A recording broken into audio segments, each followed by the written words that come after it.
bucket fell to the floor with a loud thud. The wellspring before them was now filled with that black midnight Crezerin. You've tainted it. You've ruined it. Come now, old man. Now is no time to be picky. You simply must try this. Niles Blaze brought his finger down to the black tarry substance, scooped it up, brought it to his mouth, and ate it. What a lovely vintage!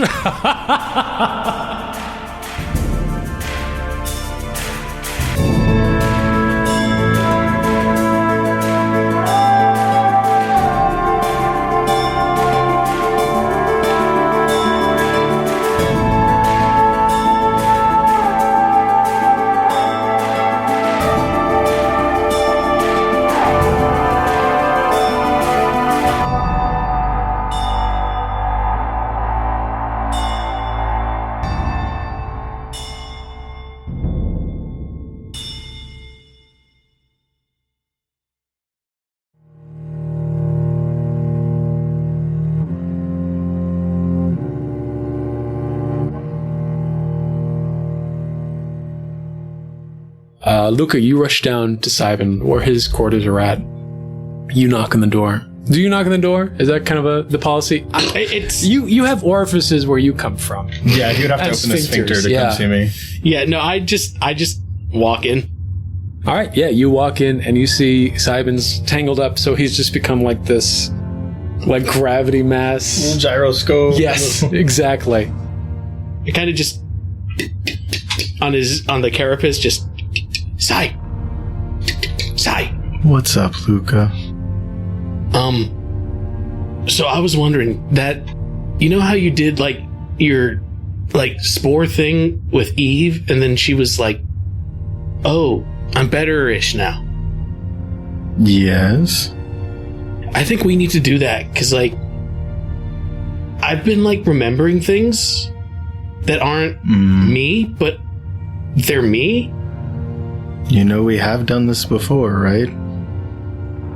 Yeah, but like this is different. So like when we were at that temple,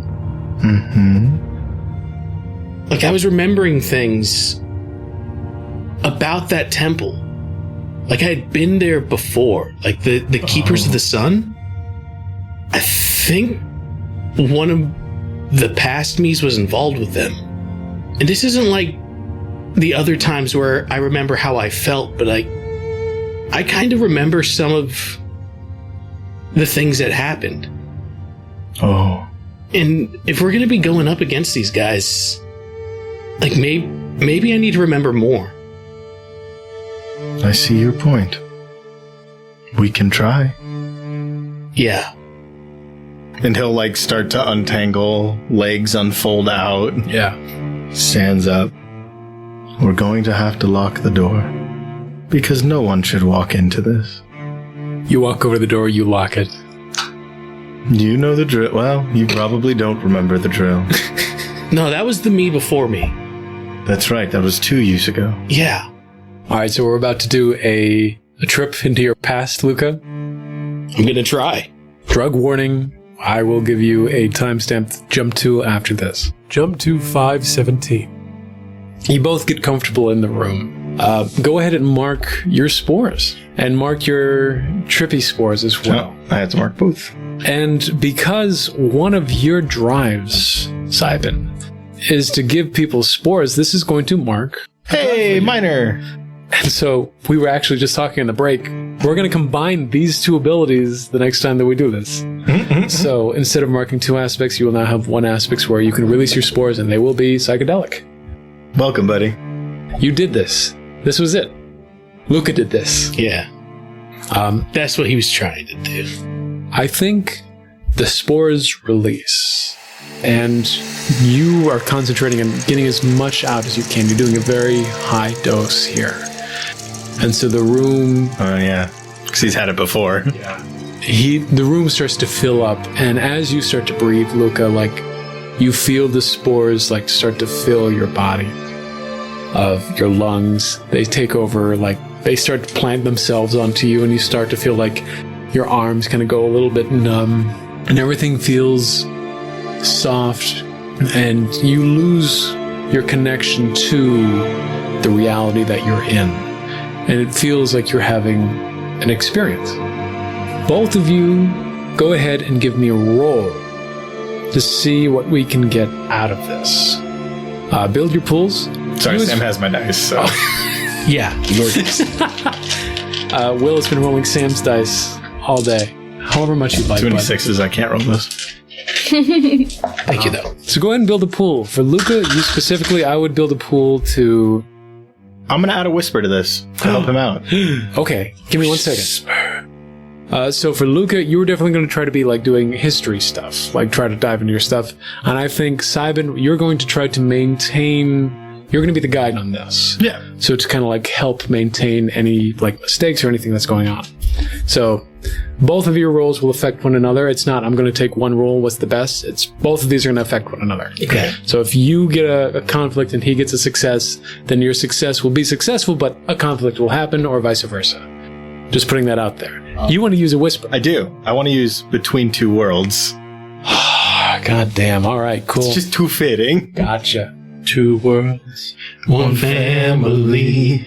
Trust the trip. Remember things. Trust my drugs. So I'm thinking for the skill, I'm going to use sense. Okay.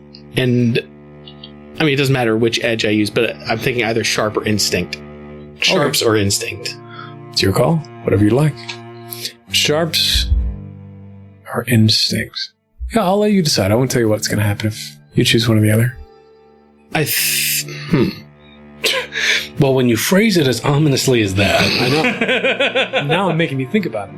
That's all I want.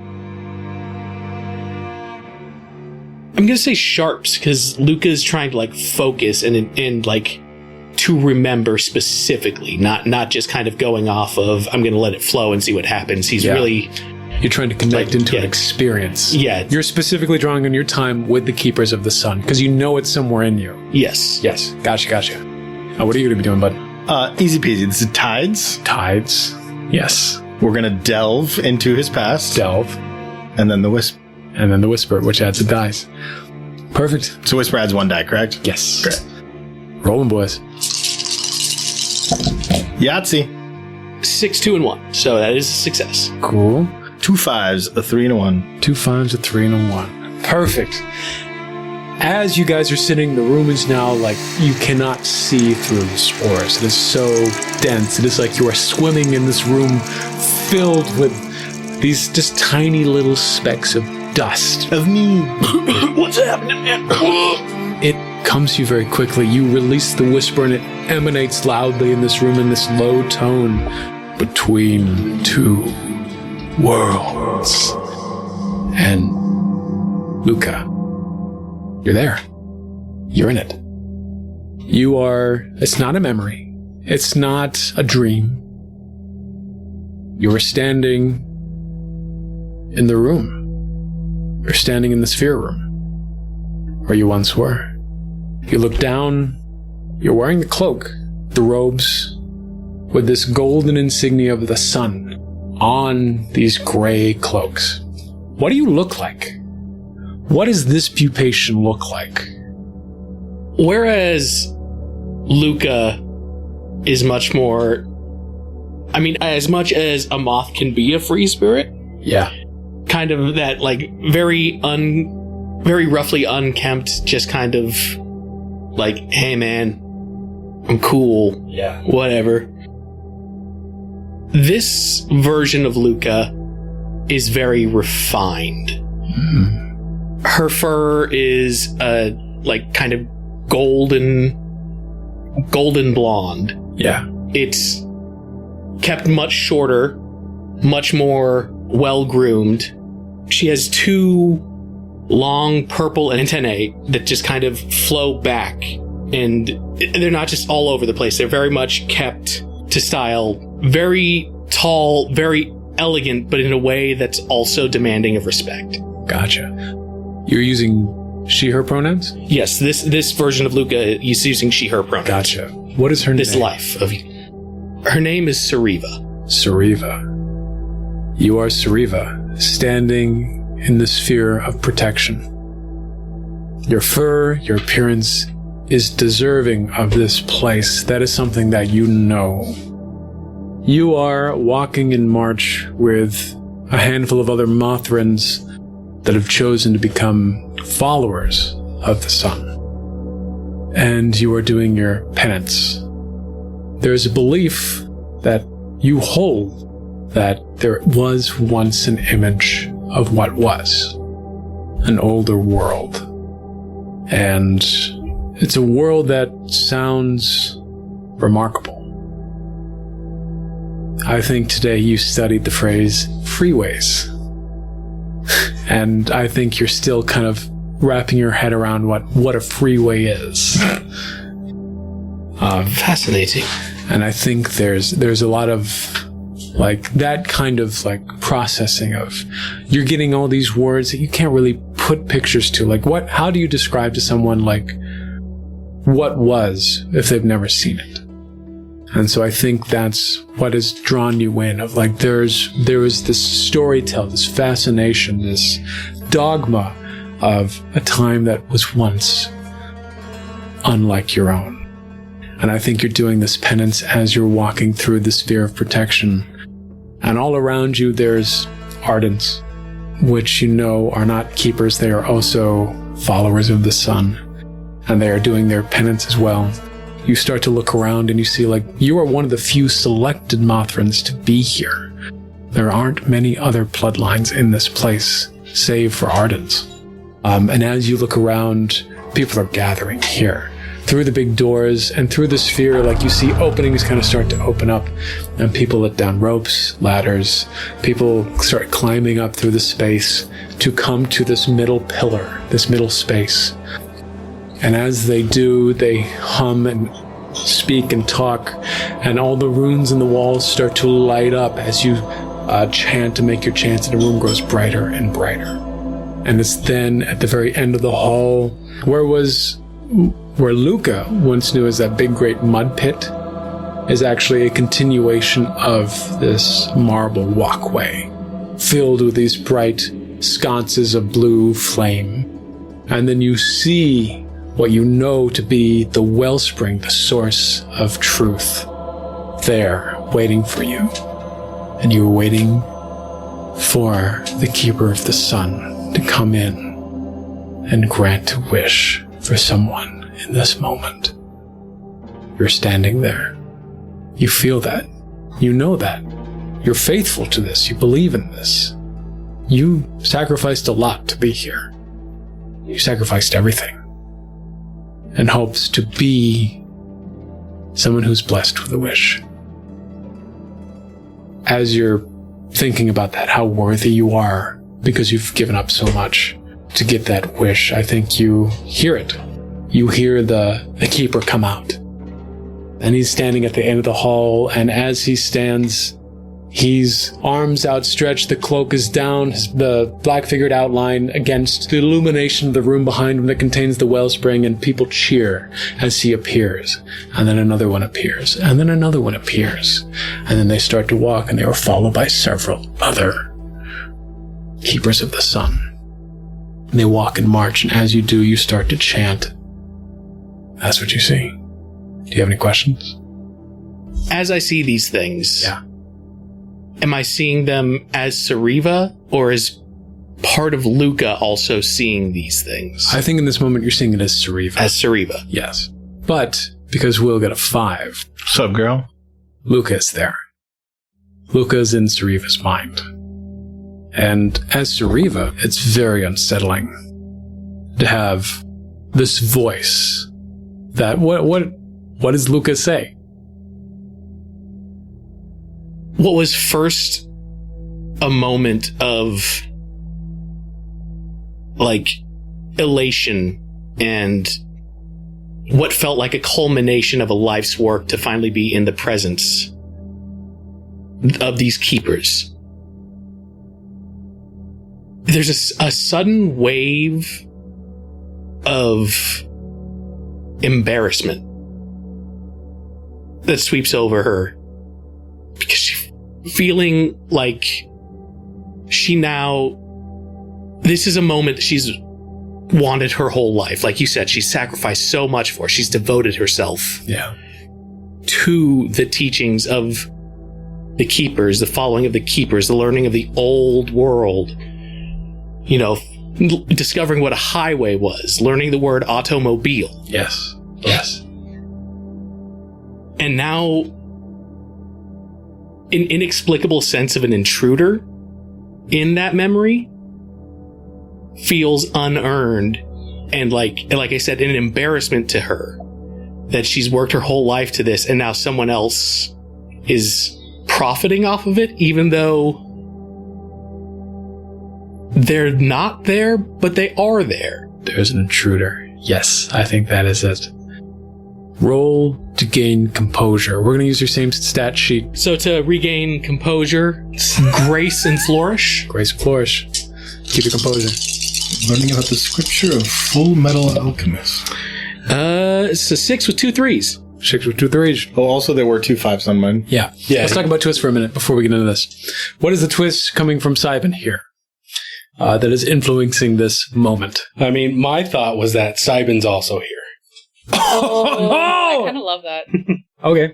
Yeah, you are seeing through the eyes of Sariva. 2 intruders. Yeah, you feel 2 intruders. Because I want to say, like, you typically impart your spores onto people, give them an enlightening, and then you move on. I don't know if you've ever done a repeat. So I think now upon this, you're like, oh, repeat customers. Ruh-roh. Our memories get connected on the trip. Yeah, because you're even more connected than you were the first time. This is now Bill and Ted's Excellent Adventure. Very much so. Thank God for that. Wild stallion. Okay, so that is the twist for that. You are there. You are experiencing this through the minds of this Mothran. You got a 6 and 2 5s? 6, a 5, and 2 3s. 6, 5, and 2 3s. You are able to block these entities out and regain your composure. But that does not mean that Psybin and Luca are blocked out. They are just pushed to the side. I think Luca and Psybin know that there's an awareness to them, which is a little bit of a mind freak, because it's kind of like, why am I suddenly aware of myself when I'm not me? Chris Angel. And so you are successfully able to do it. What is the twist in that? I love this, Sam, by the way. This is awesome. Yeah, this is really sick. One of the Keepers of the Sun notices her. I have a pitch. Yeah. Pushes them to the side, thereby giving them control of a hand each. I like... Or both of them into one hand. I like... Acolyte, what are you doing? I don't know. Throws up a peace sign, jerks off with the other hand. Yeah. I mean, it's just like the idea of putting something to the side, you know, and it not having like sharing control per se, but maybe like in the pinky or something like that. I think I'm going to do both of these twists and combine them. I think you, Luca, and Psybin are both going to have control of the hands, one hand each. And then one of the Keepers of the Sun is going to shout out, "We have chosen one of you to receive a wish on this day." I think in that moment, who's the one who puts their hand up? That's the question. We know. It would be Luca. It's Luca. I was just asking you to be nice. You shoot her hand up. What is her immediate reaction? Involuntarily raising her hand. High-fiving herself! Oh my god. That's so fun. My man! That's you. Sariva's immediate reaction is first horror that, again, this intruder she is trying so hard to ignore Yes. may be ruining the greatest day of her life. Absolute horror, like it drops into the pit of her stomach. At first it's that, then it's the sense to try to, like, inside, she's screaming at herself, "Put your hand down, put your hand down, put your hand down!" As she's talking to herself in that way, the Wishmaker goes, the Keeper of the Sun goes, "Yes, you. We have chosen you, Sariva, to get the wish on this blessed day of the sun. Keep your hand up, keep your hand up, keep your hand up. You start to feel your feet walking forward. The crowd of acolytes clears the path away. Some look at you disdainfully. Some look at you with jealousy. But most look at you going, wow, incredible that I have a chance if you have a chance. Finger guns. It's a wide array of emotions, and as you walk forward, you cross the path. Hand ray, finger guns. Is that what you're doing, actually? That's a joke. Squeeze a tit as I'm going by. This is my best day. Flipping off people. Trying to keep hand in motion with walking. Just off. Just look normal. Just very off. It's actually just like up here instead. Yeah, because he's used to having his arms up. You walk across the path, and as you move into the next room that is lit up, you see all of these creatures beneath you, beneath the path. You see 10 spectropedes writhing in agony, trying to get at you as you cross this bridge, but there has been some magic that has stopped it from reaching up and grabbing you. You see other ferocious monsters that are kept in this pit try to run up and get you, but again, this invisible barrier keeps them from getting at you as you cross. And then you get to the end of this walkway, and you are standing before the group of the keepers, the ones who will grant you their wish, and you see into the room behind you, and you see the wellspring in all of its glory. It is Krezerin. It is bright orange. It is greater than light. It looks like the sun in the center of the room, full of golden liquid. It is beautiful. This shining creates such a beautiful water effect in the roof, the cave, and you see all of the keepers. They have these tattoo patterns of all of these constellations across their skin that go into their coats, their robes, and come back out against their hands, their fingers, and each one ends in a star, every fingertip. And the one that's standing before you, I think Sariva has spoken to them, kind of like as like they are considered like the priests, but in this case maybe the Pope. Like I think Sariva's maybe like shook in the hands of one of these people before, but that's like all the contact that they've had, but they know everything about this group of people.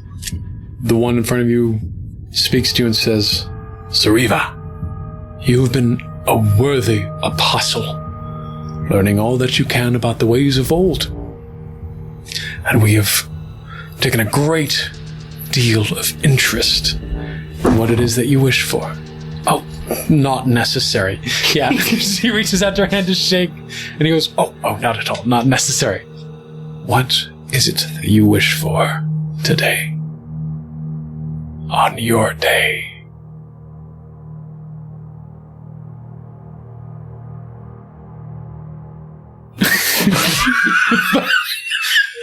Dylan looking at me and goes, puts up 5 fingers. Puts up 5 fingers again. $5.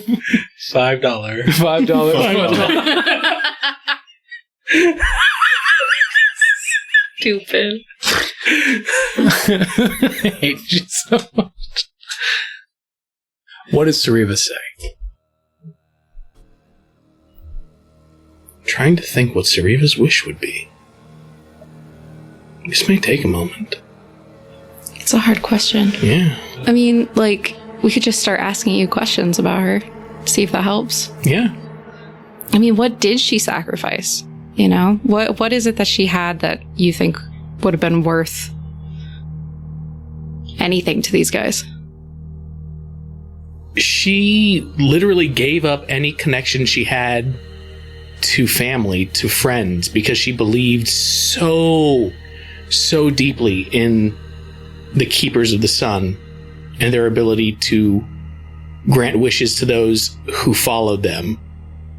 She believed that they could give her a life worth meaning more than those connections to family or friends. She's very, very devoted. Is it in terms of fame? Like in terms of status? when you say grand? In context of like... I just mean because you're saying that she believes that they can give her a life more meaningful than that she had with her family, right? With the connections that she had. So at that point, it comes down to what she thinks would be a greater purpose than having a family. Is it more self-driven? Is it world-driven?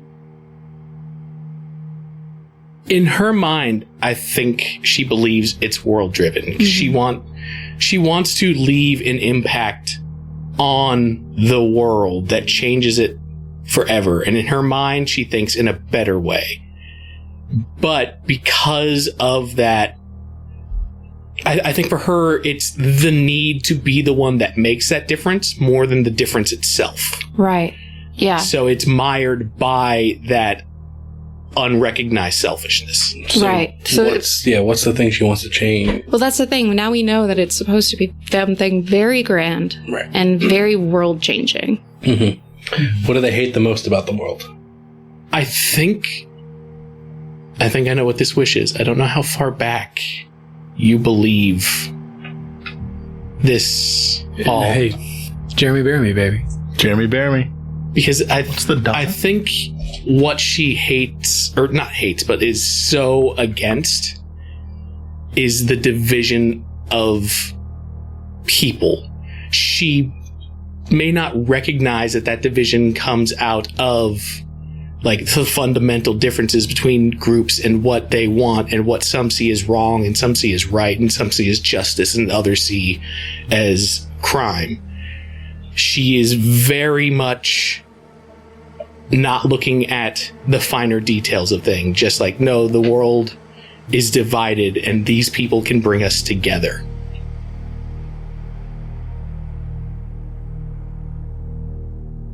I want to unite the world together. I want some grand event that will bring everyone together. From wherever they are, all eyes will be focused on this. They are united in their fascination, in their belief. A great race. Three of us see something that they've never seen before, which, from a distance, like, there's still a group of people behind the bridge, watching, waiting for what happens next. But what they can't see is on either side of the pillar, there are two other keepers of the sun taking notes. As you speak out your wish, they write it down. The one in front of you turns to the one to your left, turn to the one on your right, and says, "We will consider it. Be on your way." He turns away from you, and they all walk away, leaving you where you are. You turn, uncertain that your wish will ever come true. You were never told of this. You were never told that they had the option to say no. You thought that crossing this bridge meant that you would get this wish. What do you tell everyone? That's what you're thinking in this moment. I was told I was get a wish. And I think that's where this memory ends. Luca, Psybin, you find yourself back sitting in this room. The spores have dissipated. Now the floor is just covered in a fine, like, dust of all this psilocybin. And you both wake up covered in it head to toe. And you both look at one another, fully knowing that you were both there. So you started the race? You might be older than me. I think I screwed up. No.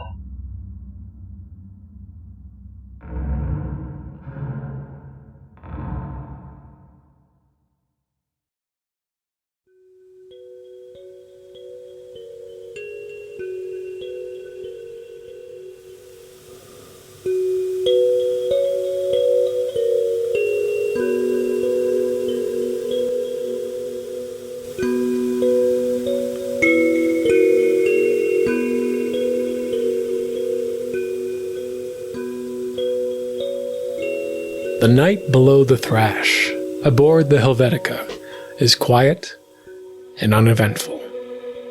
There is no moon in the sky, and the only light that breaks through are the occasional glimmers of stars through the messy tangle above. Predators of the night lurk amongst the branches around the ship's protective bubble, but none are able to break through the magics protecting the ship. It is the middle of the night. Where are you? We will start with Rise. On the boat? Where are we? I'm on a boat. Great. Excellent. Start. I'm on a different boat. Oh, no. I got it right. Hold on. Wait a second. Rise, where are you at? You didn't ask us.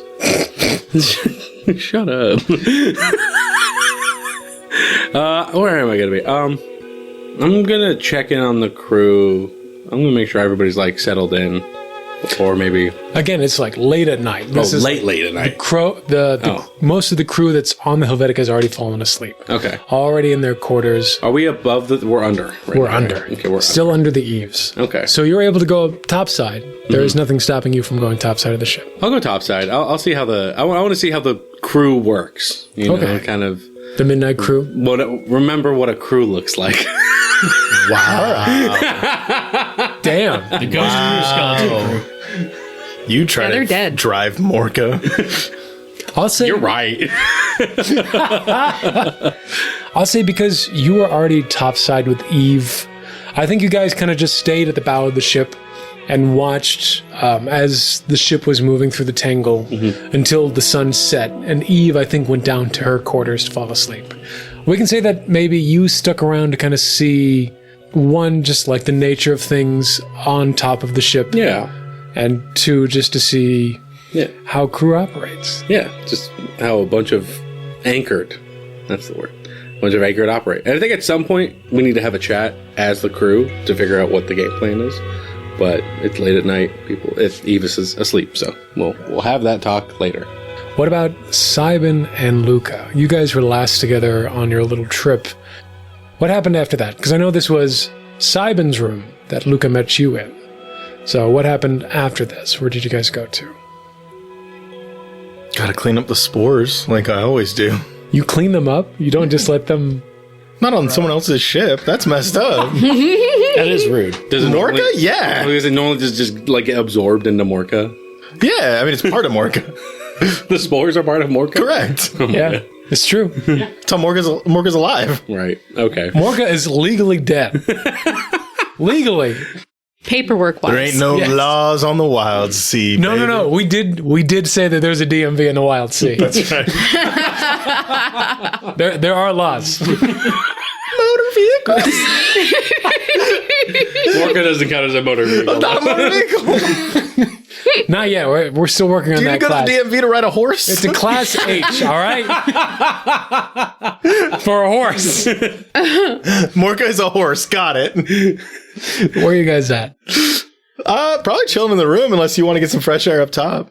Yeah, I think after everything Luca saw, he's just kind of wandering around the ship like aimlessly, not even like trying to go anywhere, just kind of trying to reconcile in his head everything that he saw with everything that he knows. Gotcha. And he probably just ends up topside of the ship, Okay. just kind of wandering the deck.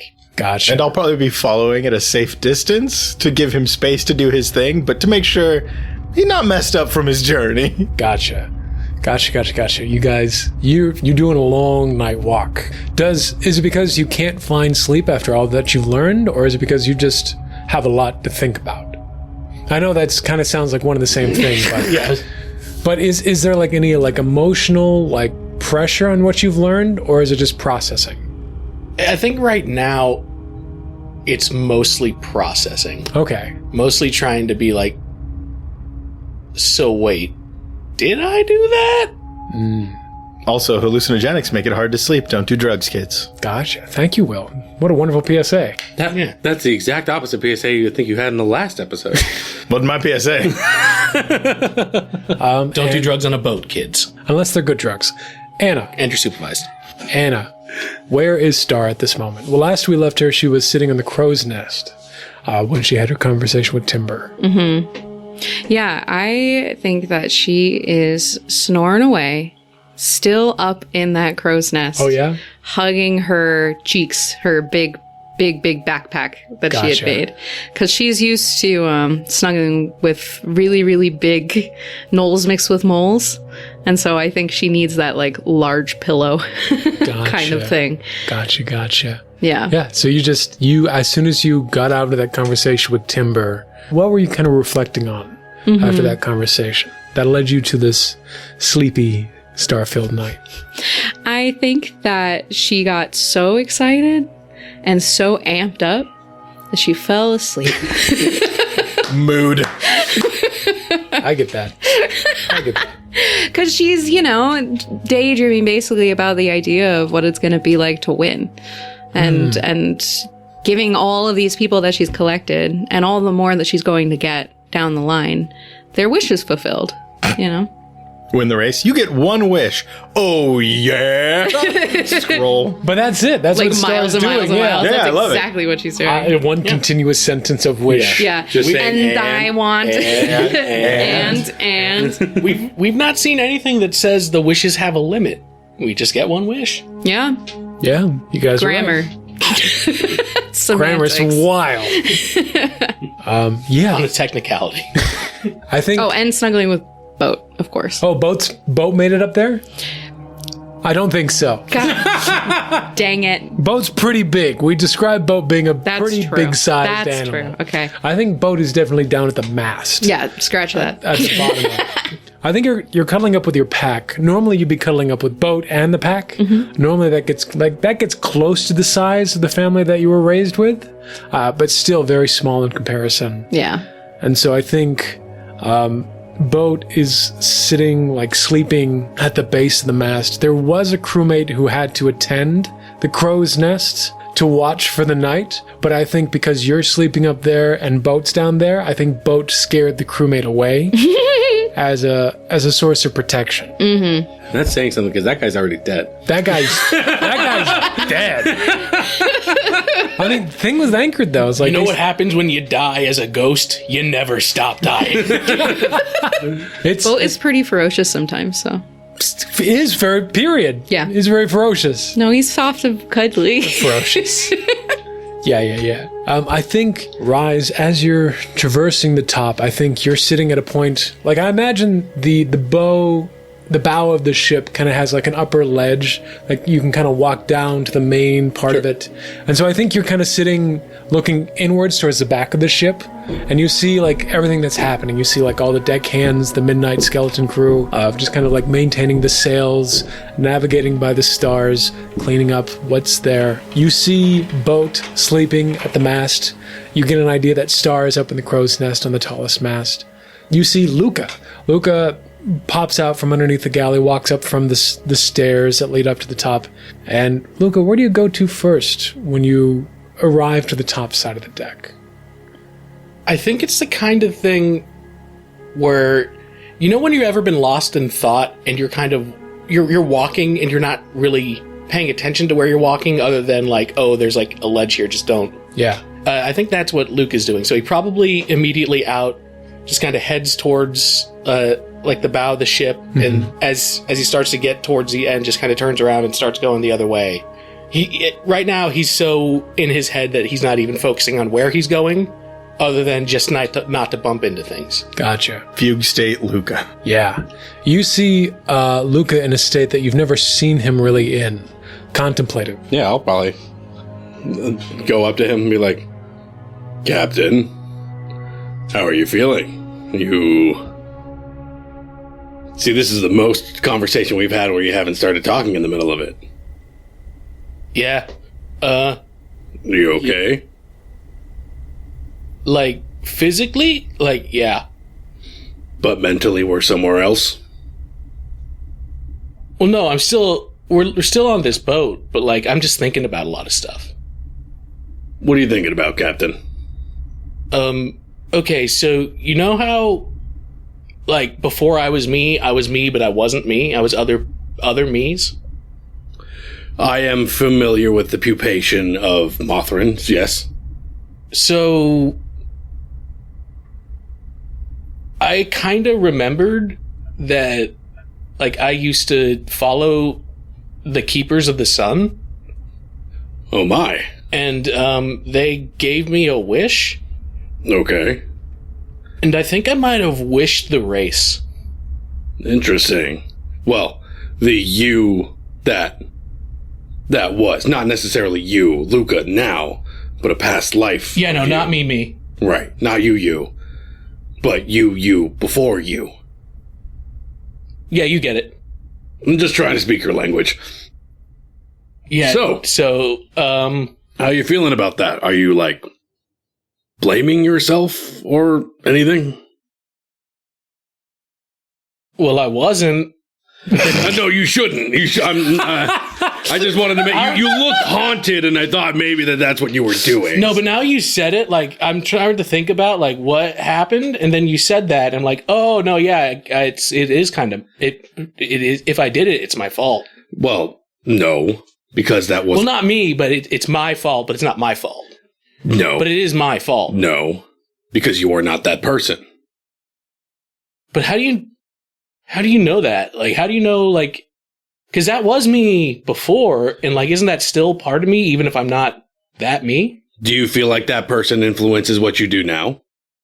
Like, I have moments where I do things, and I'm not sure if I'm doing them, or another me's doing them. Do you feel like your decisions influence that person?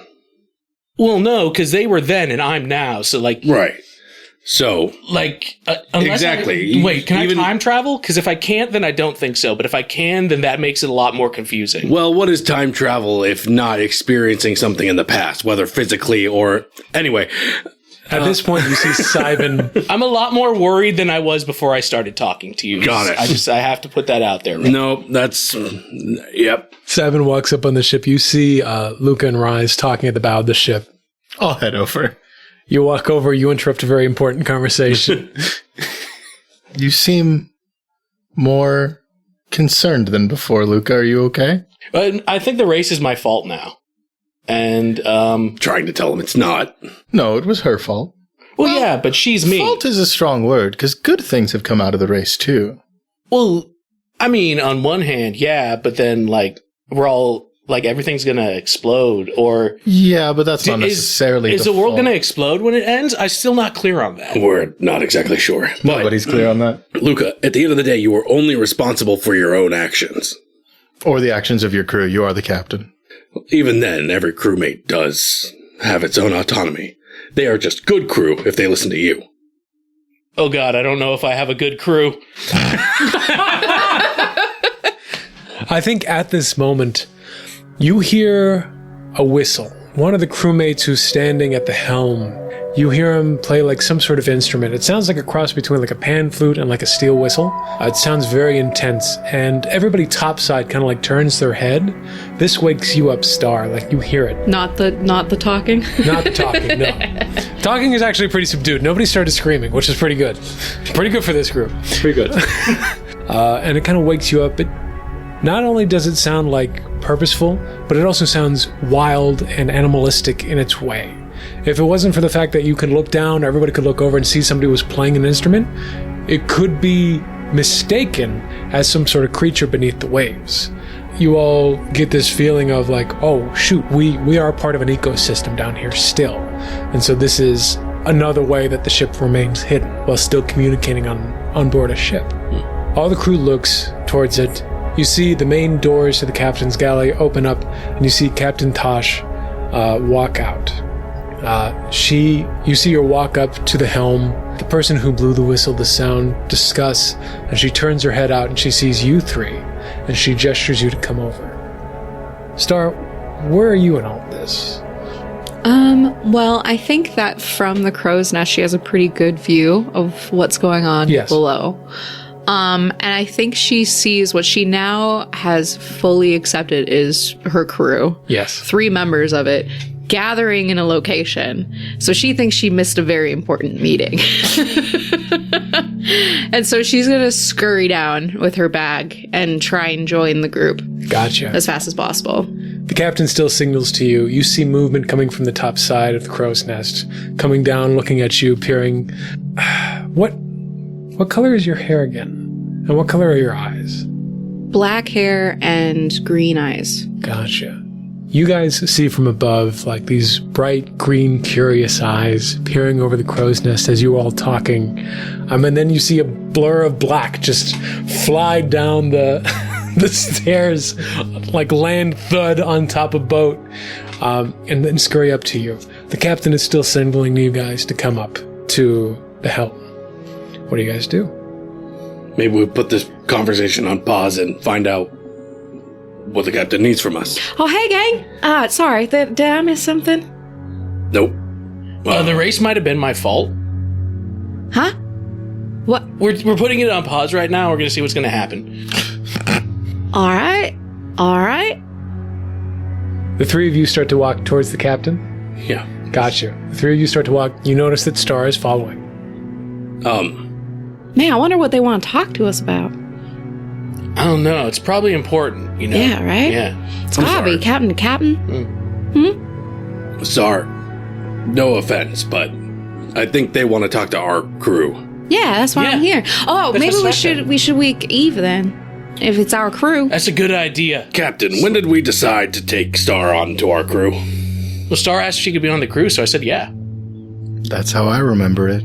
Yeah, and she looks a little nervous, and I'm so grateful to be like included, and I'm gonna do everything that I can to support the team. Star's already done a lot. I mean, like, if she wasn't here right now, I would have forgot to wake Eve. So, like, that was like good catch there, Star. You might Thanks, wanna let Captain. Eve sleep. Do we like salute to you or I mean, if you want to, I'm not. It's high not like- five maybe or? I run a pretty casual ship, so Guys, the captain is waiting. Yeah. Even in death, I don't expect her to be too patient. I think this whole time, boat, this bear half ram, has been sitting on his haunches, just staring at Rise. And I think the height difference is like maybe just like a few inches, even as he's sitting. And so he's just staring at you, like chewing on some cud in his mouth, just looking at you dead in the eye. Two boats. You guys continue. I think Psybin's right. Let's see what the captain's doing. We can discuss this later, but you're doing great so far. Oh, Doing really thanks. good. Okay. You're like really close to first mate. Oh man, wow! Really rising the ranks so fast. Oh man, my uncle's gonna be so proud of me. Rise is bewildered. What face is currently showing in Rise? It's making a new one. There was not a significant emotion for what this face needs. It just says error 40. Emotion not found. You guys walk up to the helm. Captain Tash is waiting for you guys on the main deck, the top deck. And she approaches you. She looks at you, the captain, Luca. And she says, "Great news for you. We have located your vessel." Oh, you found Morca? That's amazing. Thank you, Captain. Of course, we're going to return you to her as soon as we can. We should, by our estimates, approach there within the hour. It'll be the dead of night. We'll try to safely bring you back onto your ship. I recommend gathering all your belongings and all the people that you wish to embark with before we get there, so that when we approach your vessel, it'll be quick and expedient to get you back to your ship.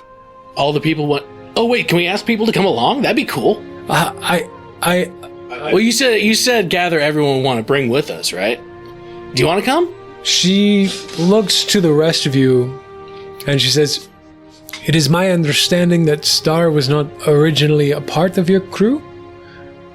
And she has joined your crew, yes?" Yeah. Oh, yeah, totally. Yeah, Star's part of our crew. Do you want to be part of our crew? Like, you can... some stuff has happened. No, like, I will not be a part of your crew. I have a ship to man.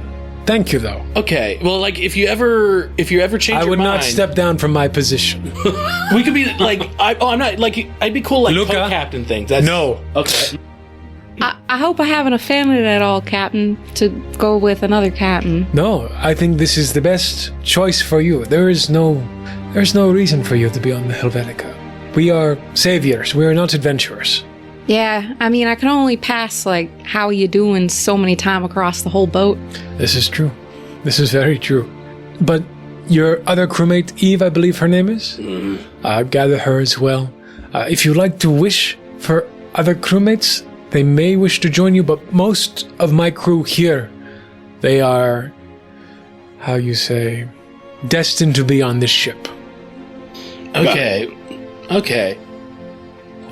cool. I mean, speaking of wishes, I don't know if I ever asked you, Captain. What's your wish?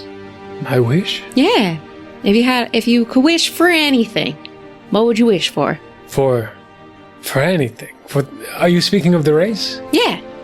Oh, I would wish that the race had never happened. That would be my wish. Oh, wow. Well, I might need to put that at the end of the list, but okay. Thank you for sharing that. Of course. That's good to know. I don't want to pry none, so I won't ask, even though I really want to. No, why? Why? You wish to know why? Yeah, if you're willing to share. She looks to Luca, she looks to Rise, and she says, I've had this conversation many times. If you wish to know more, I would implore that you ask your captain. We can tell you more. As to why. The short answer, though, is that it has caused more trouble than good. That is all. If there's any other questions before you depart... Unless you have any pressing news about what's happening in the world, I think... She stands uncomfortably for a minute. She says, yes. Yes, I do. It seems that the... How do I say this? The activation of the well springs that you were so close to when we first rescued you seem to have activated several well springs across the Wildsea. And in their locations, there seems to be great cyclones that are causing issues. We wish you all the best on the race. We will always be here to save you the best that we can. If you ever find yourself in the dire straits during the race again, we will be there to rescue you, to bring you back to your vessel. But with these well springs and what they are doing now, we cannot safely get close to them without being sabotaged or damaged beyond repair. So that is what's going on the top side. You'll see it when... It's hard for me to explain. There's great storms coming up from underneath the trees where these well springs are, and they're causing significant damage to those who approach. So that is my only warning to you, is that if you are going to tread in these places, tread lightly. Again, I wish that I can save you, I always do. But if you tread too close to these storms, there will be very limited things that I can do. You see a captain that is normally very confident and reassured within themselves, kind of feel very unsure of how they're going to rescue people in this moment. You see something of how they stand by their morals being directly blocked by something outside of their control. And so you see she gets very uncomfortable talking to you about it. But she says, but that's the only thing topside that you have to worry about, other than the other pirates, I suppose. The other natural wonders of the world. Captain, one more question. Yes. Tulip, the one who rescued me? Yes. How long ago did they join your crew? I would say not too long ago. I would say something along 5 years. 5 years. Do you know if they were anchored before that? Correctly? No, they were not anchored before. They were still barely alive when we rescued them. But when they joined our crew, we could not save their physical body. They joined one of us. 5 years. And he just starts walking off. Psybin walks off. The captain dismisses you with a nod of the head, looks to all of you. We'll have a vessel prepared. A dinghy will be prepared when we get close. Thank you, Captain. And, sorry about the wellspring thing. I feel like we're kinda... No. Captain. Okay. There's plenty that's going to be your responsibility. Don't take responsibility for things that are not yours. Okay? The wellspring was not our fault. I would have to agree with your friend, Captain. All right. This was outside of your control. This is something of a greater doing. You just happened to be there. We would have rescued any crew who approached that place. You were just the first. Okay. Well, all I can say is we'll try our darndest to fix it when we win the race. You see, she smiles, and that vigor, I think, kind of pours into you a little bit. I'm just kind of like, I know you will. Thank you, Captain. And again, like, you're doing some very important stuff, but like, if you ever change your mind, All right, Captain, let's get a move on. She turns about face, sorry about walks the race. away. Also, that's You guys walk away. What do you do to collect? What is it there to collect? I would imagine that there's not a lot. Just Eve? I think we didn't really have any items. Star's got all her stuff, so. Yeah, I was going to say outside of the clothes we had, and Would you want to try to see if there's anything else that you guys would want to bring along? Oh, if you guys had something in mind, this would be the opportunity to kind of like. Do they hey, have metal scraps? Hey, you brought it up finally. I have one. I need two more. Yes, you talk to some of the crew. Actually, give me a roll for this to see if you can try to collect some scrap. Everybody gets to roll to see if they want to collect something. All right, let's use. For those who don't remember, you made a bargain to fix your hip when it was broken with crazy. What was it? It was God, I forget her name. Crazy Lulu Huckabee. That's what it was. Yeah, I have a sidetrack for something on her ship. Yes, you do. Because her spores don't like my spores. Oh, they That's do right. not. What about tides? Tides. What are the things in Brace's determination? So my determination to learn if there is any more, if there is any scraps of metal here. The other thing I could do would be like tides and sense. No. I think your first one is very good. Okay. It's tides and brace. tides and brace. Because your determination to get this. Yeah. To not falter on your word. Right. I think is very important. Yes. Yeah. Thanks for playing my character. You got it. I'm here for you. Thank you, bud. All right. 2 5s, 2 1s. 2 5s and 2 1s. This is a conflict with 2 twists. Gotcha. Unless you want to just make it 1 twist. I think it's only 1 twist per roll, right? 1 twist per roll. Okay. Yeah. No 2 twists. Just 1. A conflict with a twist. I think you're asking around the ship. You're talking to a lot of the crew members, and most of them are just kind of like brushing you off. They have other things to do. It is also late at night, so not a lot of crew members to kind of bolster and harass. You make your way down to the cargo hold just below the galley, so on the 3rd level of the ship, kind of looking for people. You just find it. You just find all that metal scrap lying out because this ship is lined in metal. And so, like, in the galley hold, you walk in, I imagine it's a space probably just like this, about like 6 or 7 feet tall. And so it's not like too tall, but there's giant long strips of scrap metal that look like have been salvaged from like huge like structures. So for you to pick up one would be too much to carry, but there's a lot of metal here. I think the conflict is you don't have permission and you don't have the means to take this right away. Yeah, sneakily or anything. But you found it. You've definitely found metal. Great, I found metal. What would you like to do? I guess I'll do the polite thing and ask for permission. There's no one here. I should say, what's the twist? Yeah, there is a twist. There's someone here. I'm here. What are you buying? What are you selling? I actually really like that. That'll fetch. I'm going to go with that, actually, Sam.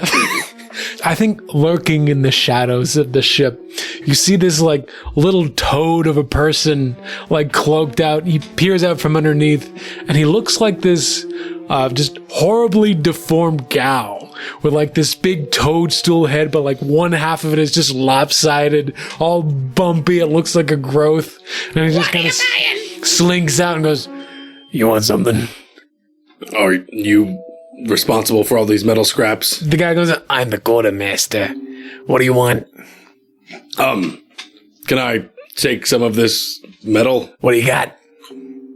I have, winter jerky from insect wings. I have winter jacket insect wings. You got wings? Why would I want wings? Fly. He's got like one eye and then one that's like all the way down like where his cheek should be. And you just see like one blink and then the other blink and slowly open. I don't need to fly. Okay. I mean, and he kind of pulls out like he reaches into his pocket and he pulls out like some lug nuts. He's like, I could trade you that. Do I know if that would be that's not enough metal, right? I need 2 samples of metal. Hey man, you tell me. What do you think? I don't think. What I do think is if I traded maybe the ice axe metal and maybe got a whole long thing, that might be enough. You pull it out? Trade small metal for big metal? Good. Sure. Let me see. All right. So you pull out the ice pick, the ice axe. He goes, oh, that's a nice piece of material. Give it. Will you give me one of these long pieces? Yeah, sure. I'll give you some scrap. Give me. No, not some scrap. I need lots of scrap. Lots of scrap. I need what some might call 3 samples worth of scrap. Well, with that tiny piece, I'll only give you 1. So I'd just be trading even? Yeah, be even trading. I mean, that sounds fair. You're a good businessman. Yeah, what are you expecting here? I'm a lot. I could trade you leather. You want leather? I could give you 1.5 pieces of metal scrap if that's what you're looking for. I'll give you leather and insect wings for 2. That's still only 1.5. I have no need for bugs. What about a whisper? You take whispers? Oh, whisper. Oh, he seemed kind of get a little green. Like, I like a whisper. Yeah. So if you're holding the ice axe and you have 1 in teeth and 3 in break. He doesn't look he looks top heavy. Yeah. So what is it going to be? A whisper, insect wings, and leather for 2 samples of scrap metal. All right, that sounds good to me. I'll take it. Give it. All right, here we go. You hand it all to him. He scurries off.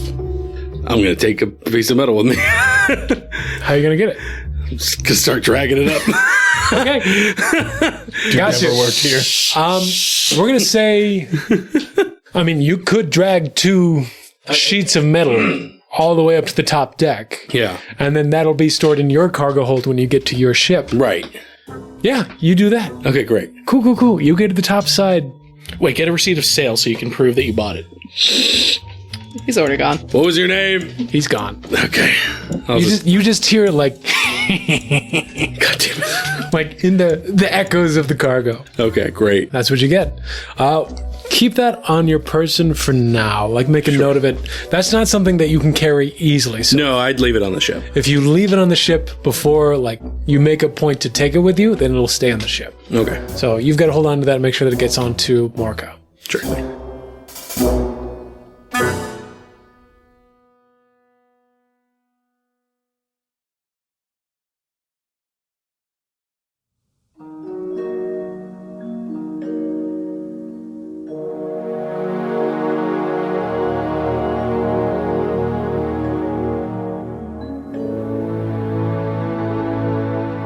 Let's hop over to Star. Star, is there anything that you would like to do? Can I be last? Yeah, absolutely. Let's hop over to...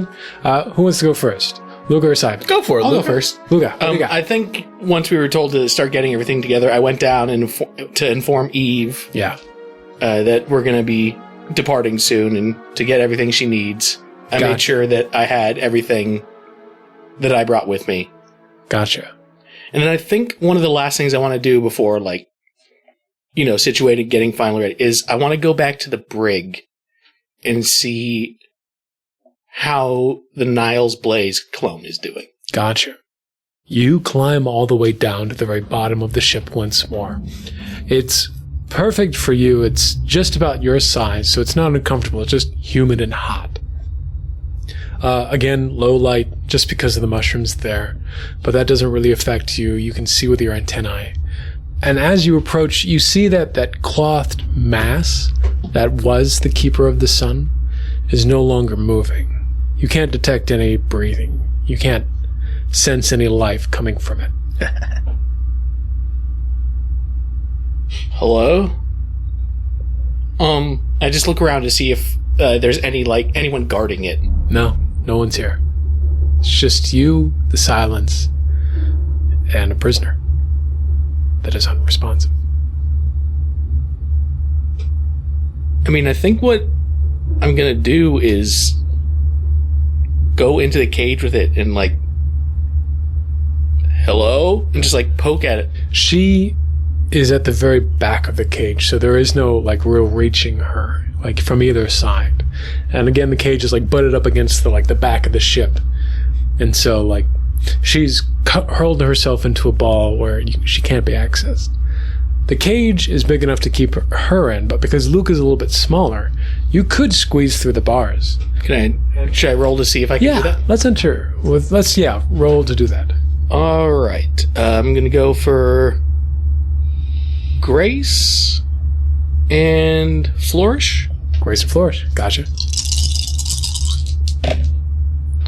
5, 3, 4, and 1. You slip through the bars. You're a little stout. Just a little bit. I think with Luca's fur, you look bigger than you are most days. But I think the bars are a little tight against your actual Mothran body, that you slip through and it's just kind of like a thump. It was a lot more difficult than it should have been. But you're in the cage now. Well. Well. I'm gonna approach just hey, keeper lady, please. You approach the mass of cloth and person. There is no response. There is no movement. You touch the cloak.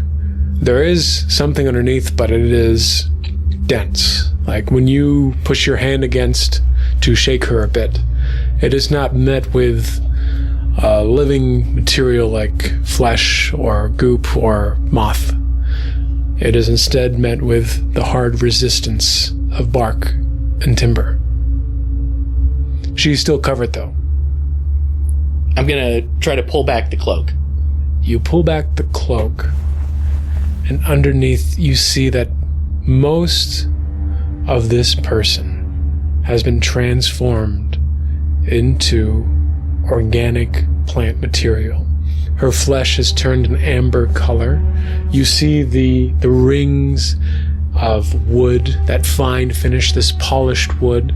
You see where her hair was, it has turned to this oaky bark. And you see her clenched up, her arms, she's still clenching onto one hand. Each fingertip has sprouted leaves. The other has sprouted flowers. And you see on her face coming out from it, of her mouth, you see some moss, you see some fungus growing out from it. And as you meet her eyes, they lock with yours. Eyes that are still semi-flesh, but slowly turning to wood. And in that instant, you see the dampness of her eyes glaze over and turn to wood in an instant.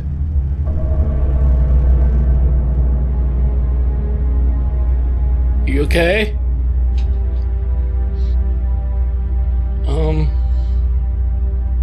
Captain said we could take what we need. Coffee table. Make a nice bowl. Well, I think at this point, Luke is going to be like, I mean, we could use this kind of material on Morca. So I think I'm going to just start going back towards the bars, trying to pull her with me. That's dork. So dark. The words of the captain echo in your ear. Do not release the prisoner from the brig. But you disregard that, thinking that this is no longer a prisoner. This is table. material now. You go up to the bars, you bring her. She's not going to fit through the bars. You have to unlock this. So you think, I'll just go out and get somebody to unlock this so I can bring her with me. You start to squeeze yourself through the bars. You cannot. You are too big to fit back out through the bars. Something has gone horribly wrong.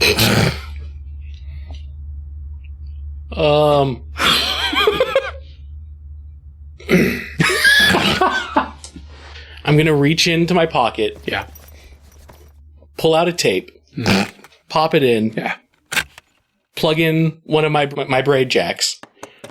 And I'm just going to lean against the bars, spread my wings, press play as Help by the Beatles starts playing. No. The lonely darkness where nobody is. The middle of the night. We see Luca trapped in the brig with no way of getting out. That's about right. Psybin, where are you at? Probably went to the cargo hold as well, because I'm probably looking for ways to clean our scrubber and to enhance our worn down pressure shell. Gotcha. Because I get a feeling we're going to be diving deep if these well springs are on the ground shooting up. That's fair. Okay. What would you like to do? So I'm looking around the cargo hold for anything that could be used to clean, anything that could be used to reinforce, not metal, preferably organic material. Gotcha. Go ahead and make a roll. All right. Let's see. I guess this is instinct? Sure. And sense? Sure. Yeah. 6, 4, 2, 1. Excellent. I think you're able to find it really easy. You're talking to some of the crew members aboard that are down in the cargo hold, and you're talking about like scrubbers. Like, what do you guys use for scrubbers normally? And they actually go, let me show you. This is the scrubbers. These are them. And you go to the back of the cargo hold, and you see like there's this big ecosystem where there's like this giant organic matter. It looks like a bunch of moss and mushrooms kind of clumped together. But you see like they're attached to like what basically look like HVAC vents. Yeah.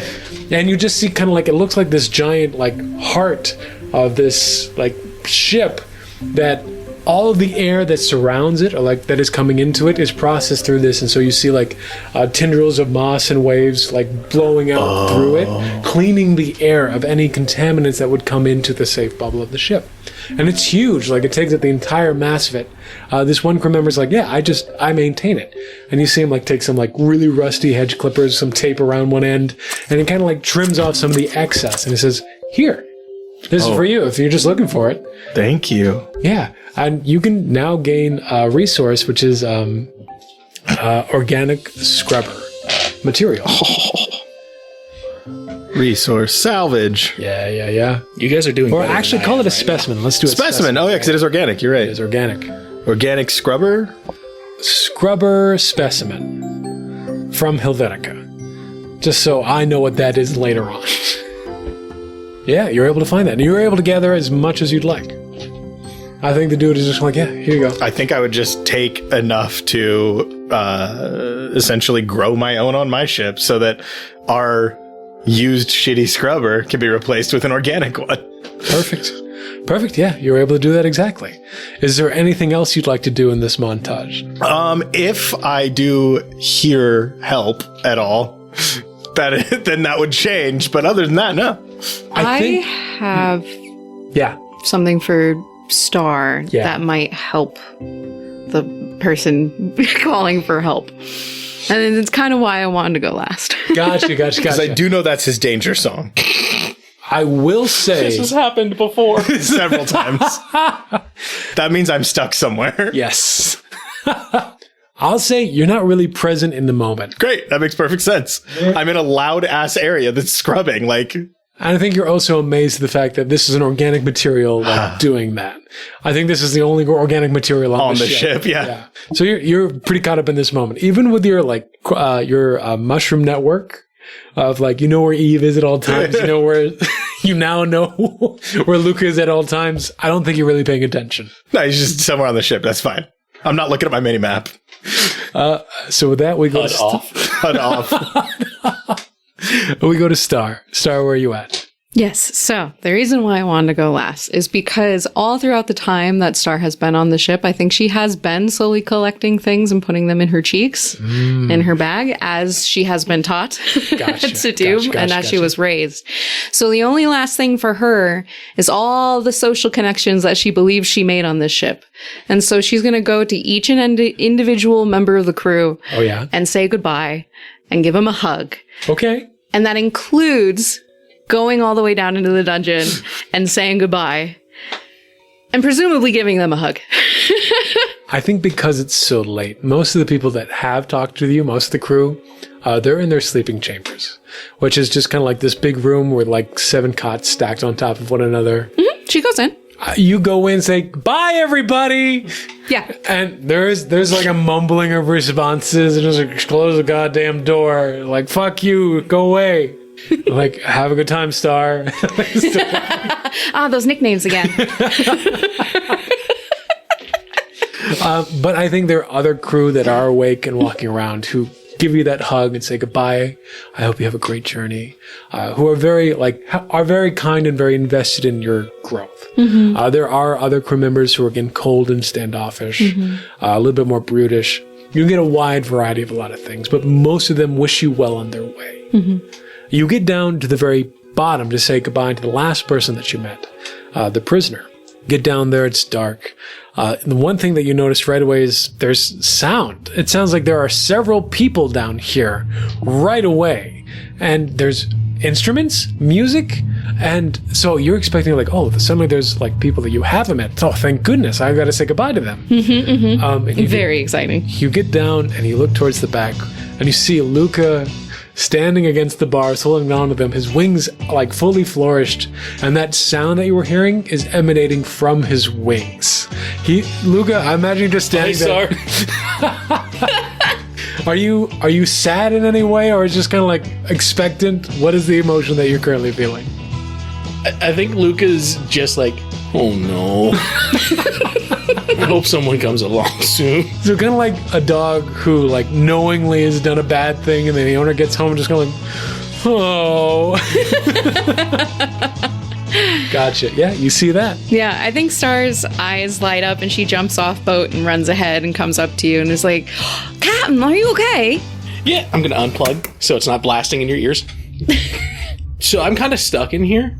I just point at what is now the lump of organic material in a sheet.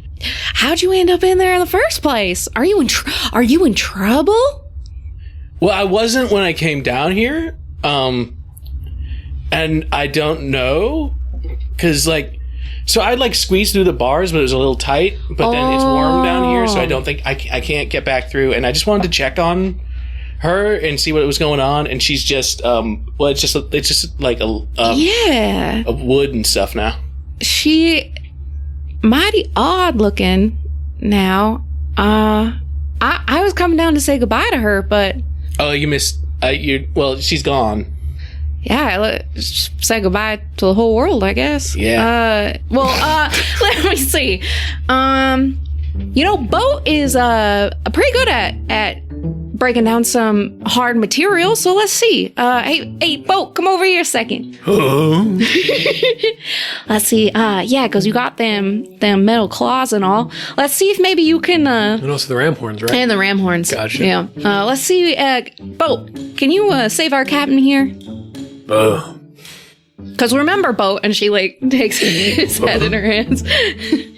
He's being mighty kind by letting us join him on his ship and everything, okay? So we like this guy, so we gotta save him. I like you guys too. Yeah, so put 100% into it, okay? All right. Go ahead and roll for Boat.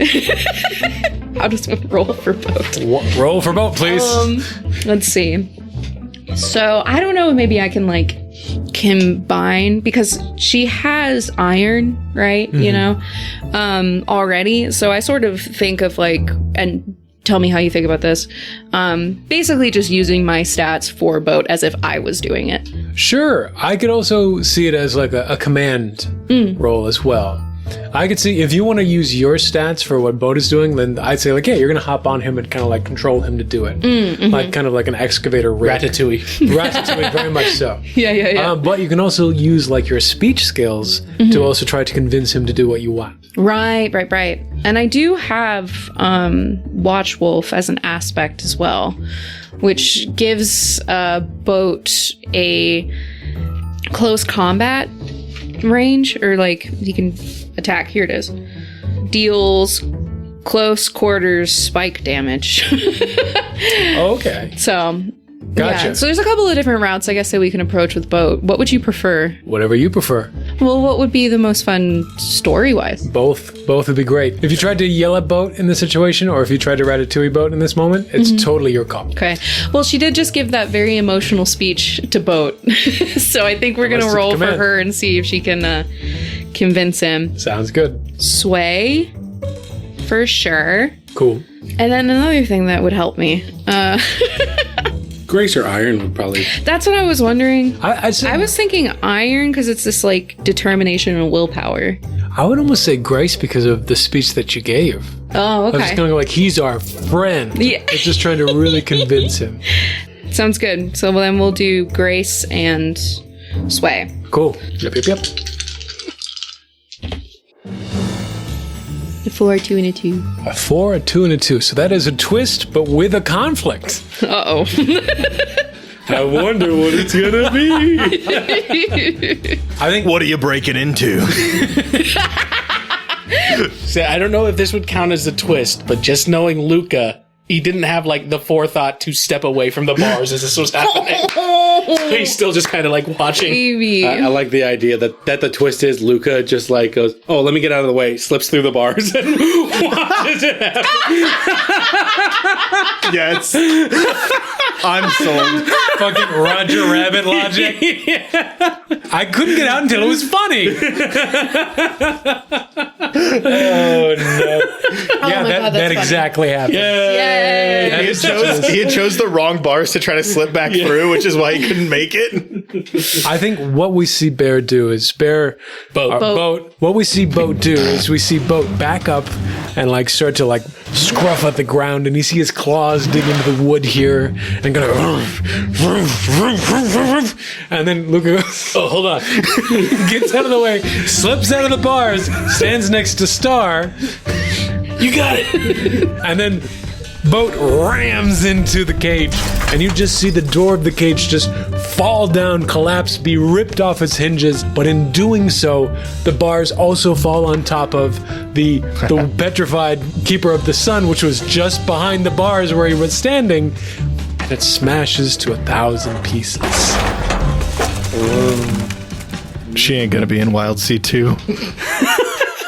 I think it's 3 now. Yeah, it's gonna be 3. 2 out for sure. We're calling it Wild 3, right?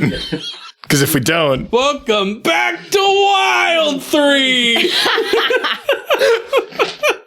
Fuck. Guys, we gotta wrap this. Yeah, that happens. The perfect resource that you were trying to scramble out of the cage is now broken into 1,000 pieces. It was this very brittle wood, almost like stone. It was very strange. The cage is broken. Your friend is out. Yeah, I think Star is definitely standing there a little dumbfounded at what just occurred, but also is like, you know what? I helped you with your problem, and it all worked out. In the end, what did you didn't need her for anything, right? I just thought, I mean, if she was just going to sit here, we could have used maybe like resources on the ship. It's probably better. Yeah. This is probably for the best. Yeah. This is what she would have wanted. Yeah. You see Boat kind of start chewing at the fabric that she used to wear. Just trying to get like whatever flavors out of the fiber. Oh, hey, Boat! Stop, that's not for eating. He still eats it. He still chews on it. All right, you're too cute. I can't stop you. I think like a bear with molars. I think Luca's just going to like try to go through the pieces, see if there's any like bigger chunks that might still be useful to take along. Is there any specific piece that you, Sam, would like there to be a bigger piece of? Like a thumb. Left knee, dude. Left knee. I was gonna say if like any of the pieces survived intact, like the hand that had come off originally, still maybe. Cool. Yeah, I'll say that. Yeah, you're able to get a petrified. This section of head unblinkingly staring at your last location. Yikes. Yeah, you got cursed hand. Cursed? No, it's not cursed. Wait, if I give the hand Krezerin. Oh. You guys are fucked up. You guys are fucked up. I also want to go get Eve right before we're about to leave. Gotcha. I want to let her get sleep. I believe she was already woken up. I woke her up to tell her that we're gonna be. He's evil. I was going to give her sleep. How dare you? And then she fell right back to sleep. Yeah, so that's then right. Psybin can. Can't do it now. Exactly. She already had one warning. What kind of crew member needs two? I'll hop back to you for a second. You go to Eve's quarters to do exactly that, to wake her up because you were like, oh, I'll take care of Eve. I'll wake her up right now. He's busy. You go to her quarters and she's already packed up. Oh. She's standing there awake and going like, oh, hi Psybin. Luca Hi. told me that the ship's almost ready. We are, and we got new organic scrubbers. He says, like, covered in moss. Just all over inside his shell. He needs a lot. Morca's got a lot of seals. I think she looks at you and she looks very surprised and overwhelmed and just kind of like, oh, what is that? We're going to be able to dive deeper. I think with this, we might be able to get to the ground. As you say that, everyone experiences this. There's a sudden lurch in the ship. Everybody's taken off their feet for just a single moment. Anemone vines shoot out to stabilize him. Eve leans in, like catches herself on you. You guys kind of like fall to the ground, rise. I'm on all fours. No, that's not true because I'm dragging. Yeah, you're dragging up. You get to the top side of the crew, and that's when you feel the lurch. But everyone kind of like taken for a moment. Rise, I think you're the only one who sees it. You look up above you through the bubble in the night sky, in the thrash, in the tangle, and you see that there are figures, silhouettes, bodies hanging in the thrash. And you hear everybody on board going, "Survivors! Survivors! Halt the ship! Drop anchor!" Everybody's running into action. Somebody looks to you and says, "You need to get below deck now."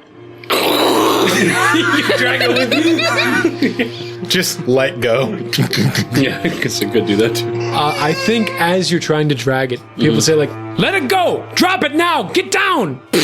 All right. You go downstairs. The ship kind of evens out keel. I think Psybin and Eve, you see Rise because her room is closer to the galley. You see Rise enter the galley here. And you see some of the crew kind of like waking up from their shelter or from their resting areas, kind of like jumping into action, having heard the call to like survivors. I think everyone hears it from deck. I don't think you two hear it because you guys are too far down below. You hear a commotion. You feel that the ship has stopped. There's something going on. You haven't really experienced a rescue mission like this before, so there's something serious. There's a seriousness about it. I think we just button up until they give us the okay to get up back onto the deck. I got scrubbers for the ship. I got scrap metal for my debt. I got a hand. I think, yes, at this point, Luca and Star have come up to the galley as well. And you see... I'm just holding it. Nosferatu style. I think at this moment where everybody's coming together, sharing about what they've gotten, talking about, it's at this moment where we see two crew members come rushing down with a survivor in hand. Luca, Psybin, Star, you don't recognize this person, but they look mighty, they look strong. It's a woman, and she's draped in green, and her feet end in tree trunks, and she looks terribly, horribly hurt. She doesn't look like she's going to survive whatever has happened. She's pale in the face. She's covered in blood. Rise. You recognize this as Captain Sarah Greenwright. You see that they're rushing her into the hospital wing. And that is where we will end this episode. No, my Dang, friend! I have to wait so long to find what happens. Who that?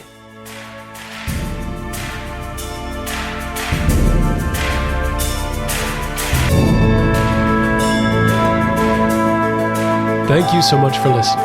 If you would like to support us, please follow us and leave a rating wherever you listen. If you'd like to support us further, you can join our Patreon at patreon.com/RPGpod, or click the link in the bio of the episode. Find us everywhere on social media for updates, art, and more. Thank you to our wonderful players, artists, creators, and again, thank you for listening.